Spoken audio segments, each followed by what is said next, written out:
College రోజులంటే జీవితంలో మరపురాని సంఘటనలు. ఎంత వయసు పైబడినా తరచూ కాలేజీ రోజులు గుర్తు చేసుకుని సంతోషపడడం అందరూ చేయాల్సిన పనే.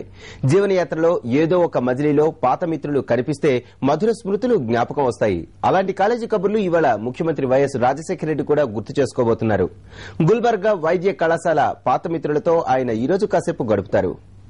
నీసమున్న నేస్తమా నీకు రోషమెక్కువా,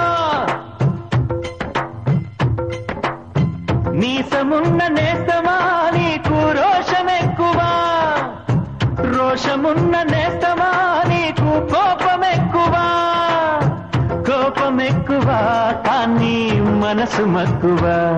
స్నేహానికి చలికాడా దోస్తీకి సరిజోడా, ఏళ్ళెదిగిన పసివాడా ఎన్నటికీ నిన్ను వీడా. నీసమున్న నేస్తమా. కడప జిల్లాకు చెందిన వైఎస్ రాజశేఖర రెడ్డి వైద్య విద్య కోసం కర్ణాటక వెళ్లారు. గుల్బర్గా వైద్య కళాశాలలో ఎంబీబీఎస్ పూర్తి చేశారు. కొంతకాలం వైద్య వృత్తిలో ఉన్నారు. ఆ తర్వాత రాజకీయాల్లోకి వచ్చారు. బాగా బిజీ అయిపోయారు. ఇప్పుడు ముఖ్యమంత్రి పీఠాన్ని అధిష్ఠించారు. అయినా తన పాత మిత్రులను, ఆనాటి చెలిమిని ఆయన మర్చిపోలేదు. తనతో పాటు గుల్బర్గాలో మెడిసిన్, ఇంజనీరింగ్ చదివిన మిత్రులతో ఆయన తరచూ కాంటాక్ట్లో ఉన్నారు. ఢిల్లీకి రాజైనా తల్లికి కొడుకే అన్న సామెత గుర్తు చేసుకుంటూ రాష్ట్రానికి ముఖ్యమంత్రి అయినా తన క్లాస్మేట్స్ ను ఆయన మర్చిపోలేదు. పాత మిత్రుల్ని కలుసుకోవాలన్న ఆలోచన వచ్చిందే తడవుగా ఫ్రెండ్స్ అంతా ఈ రోజు గెట్ టుగెదర్ ఏర్పాటు చేసుకున్నారు. హైదరాబాద్ లోని ఓ హోటల్లో ఈ కార్యక్రమం జరుగుతోంది. గుల్బర్గా కళాశాలలో చదివిన దాదాపు 100 మంది ఈ హ్యాపీ డేస్ మీటింగ్ కు వస్తున్నారు.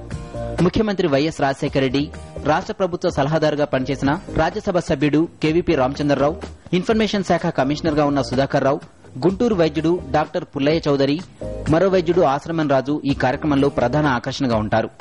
ఆనాడు తాము చేసిన చిలిపి పనులు, మాస్టర్లను ఆట పట్టించిన తీరు నెమరు వేసుకుంటారు. 4 దశాబ్దాల తర్వాత కూడా ఎవరెవరికి ఏ ఏ విషయాలు జ్ఞాపకమున్నాయో తెలుసుకునే అవకాశం వారికి కలుగుతుంది.